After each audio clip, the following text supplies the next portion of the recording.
Galwan valley में जो हुआ हम सबको पता है किस हिसाब से भारत और चीन के बीच एक कहा जाए तो एक छोटा मोटा युद्ध ही हुआ जिसमें 20 जवान हमारे मारे गए, एक कमांडिंग ऑफिसर की जान गई। और उसके बाद एक यहाँ पे एक मुहिम चलाया जा रहा है, एक कैंपेन शुरू हो गया है, एक बीड़ा उठाया जा रहा है कि कोई भी चीज़ चाइनीज़ को यहाँ मत आने दीजिए, चाइनीज़ गुड्स को बैन कीजिए, हमें चाइनीज़ पैसा नहीं चाहिए। इंडियन इकॉनमी, भारतीय इकॉनमी जो है उसको आत्मनिर्भर होना चाहिए, जैसे मोदी जी बार बार कह रहे हैं। लेकिन मेरा मानना है कि ये इतना आसान नहीं होगा। कुछ अमेरिका से भी आवाज़ें आ रही हैं एनालिस्ट की, जो बहुत अच्छे भली भांति समझते हैं पूरे वर्ल्ड इकॉनमी को और ख़ास तौर से साउथ एशिया का काम कैसे चलता है उस पर ख़ास नज़र रखते हैं। उनका ये सबसे अहम सुझाव ये है कि चाहे मिलिटरीली हो या इकॉनमी की बात हो, आप फ़ौरन कोई कदम ना उठाएं। आप सोचिए, समझिए, अपना वक्त लीजिए और तभी जाके आप कोई भी निर्णय लें और उसके बाद वो कदम उठाएं। मैं आपका ध्यान ले जाना चाहता हूं हमारे खेल जगत की ओर, ख़ास तौर से क्रिकेट, जहां पर चाइनीज़ पैसा लगा हुआ है। और जब हम अपने खेल जगत की बात करते हैं तो जाहिर सी बात है कि क्रिकेट वो एक ऐसा अहम खेल है जिससे बहुत ज़्यादा रेवेन्यू मिलता है बीसीसीआई को और भारतीय गवर्नमेंट को, और इससे फ़ायदा होता है इस पूरे क्षेत्र को।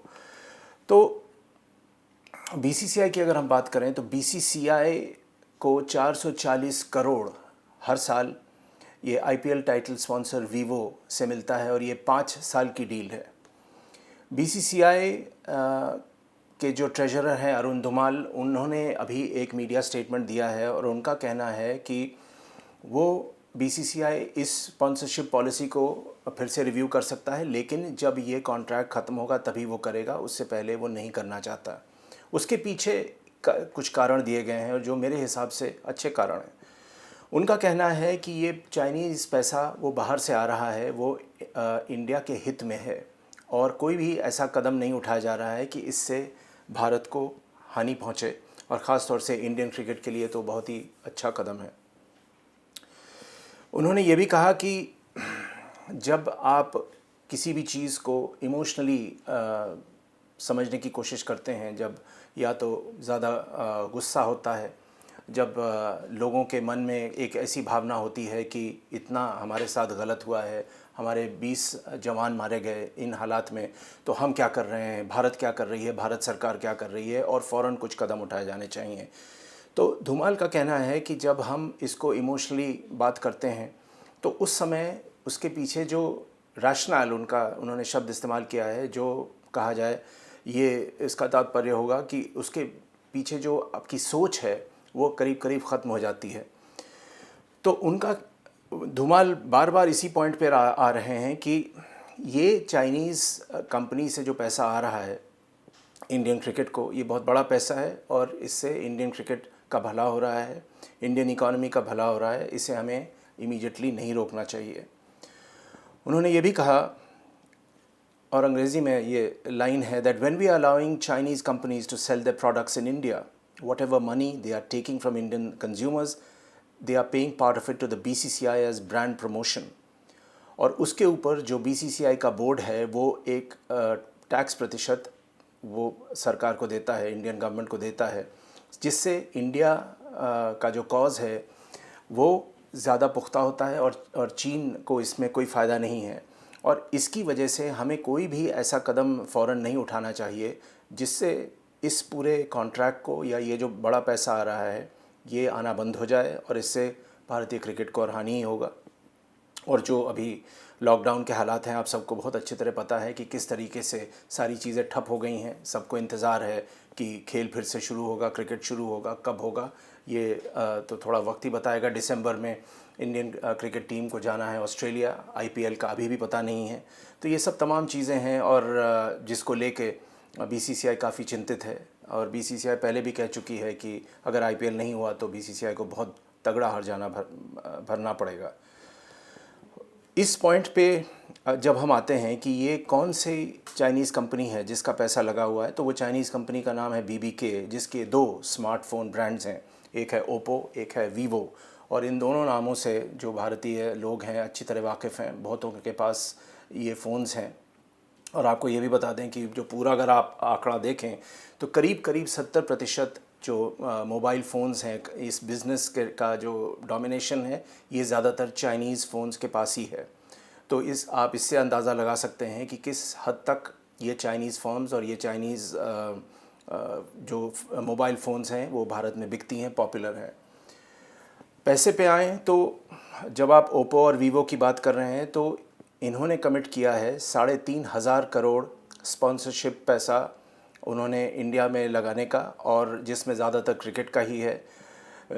डॉलर्स में ये $550 मिलियन का फ़िगर है, और ये 5 साल के अंतराल इस पूरे स्पैन में ये पैसा खर्च होगा। बहुत बड़ा पैसा है ये।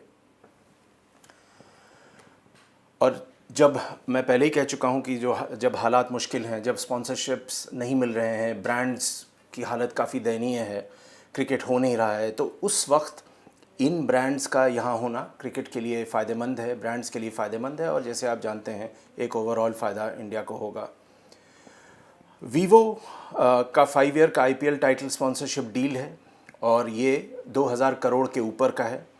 और उसमें online fantasy league platform dream 11 का नाम आपने सुना होगा, एक ई कॉमर्स ड्रीम 11 जो कंपनी है उसका भी इसमें ये इस पूरे क्रिकेट सर्किट में वो शामिल है। और अगर आप और उसमें ड्रीम 11, पेटीएम, ये सब स्पॉन्सर्स हैं। और ये पेटीएम चाहे ले लें या ड्रीम 11 ले लें, इन सब की फंडिंग जो है ज़्यादातर चाइनीज़ कंपनीज़ कर रही हैं, और एक सब्सटेंशियल पोर्शन तो वहाँ से आ ही रहा है। उसके अलावा जो करंट स्पॉन्सर है बायजू, उसका एक जो मेन फंडर है, बहुत अहम फंडर है, वो है टेंसेंट, वो भी चाइनीज़ है। तो इसको अगर आप पूरे दायरे में देखें, जो मॉडर्न सेटअप हो गया है फंडिंग का, जैसे जो कंपनीज़ की ओनरशिप्स का, जिसे कहते हैं कि जब आप क्रॉस ब्रांडिंग की बात करते हैं, जब आप कहते हैं ओनरशिप, क्रॉस ओनरशिप्स की बात करते हैं, कोई भी बड़ी कंपनी में कितने ही लोग, कितनी कंपनीज़ पैसा डालते हैं, तो अगर इसको पूरे आप पैमाने में देखें, बहुत कहना ये मुश्किल होगा कहना कि अगर इंडियन उसका कोई भारतीय उसका MD है या उसके बोर्ड में ज़्यादा भारतीयों का डोमिनेशन है। लेकिन अगर आप ये देखें कि पैसा कहाँ से आ रहा है, तो जाहिर सी बात है हालात बिल्कुल बदल जाते हैं, रवैया बदल जाता है, और इन चीज़ों को ध्यान में रखना चाहिए।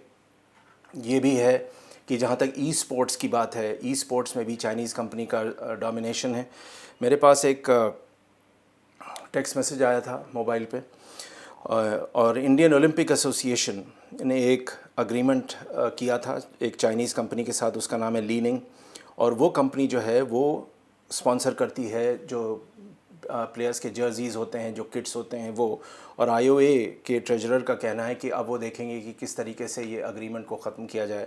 तो ये रहा एक मिसाल, एक इमीडिएट रिएक्शन का। लेकिन जिस हिसाब से धुमाल सोच रहे हैं, जिस हिसाब से BCCI सोच रहा है, मेरे हिसाब से वो काफ़ी हद तक सही है। जो करना है आप कीजिए, लेकिन कुछ ऐसा नहीं करना चाहिए गुस्से में, रोष में, ताकि उसका और ज़्यादा नुकसान हो भारत को। और इसको एक ढंग से सोचें। भारतीय सरकार तो जाहिर सी बात है इसको बहुत ही सीरियसली ले रही है। प्रधानमंत्री और उनकी कैबिनेट सोचेगी कैसे इस चीज़ को आगे ले जाए। लेकिन जहाँ तक खेल जगत की बात है, बहुत काफ़ी बड़े पैमाने का पैसा चाइनीज़ कंपनीज़ की तरफ से लगा हुआ है। उस पर फुल स्टॉप लगाना फ़िलहाल शायद ठीक नहीं होगा।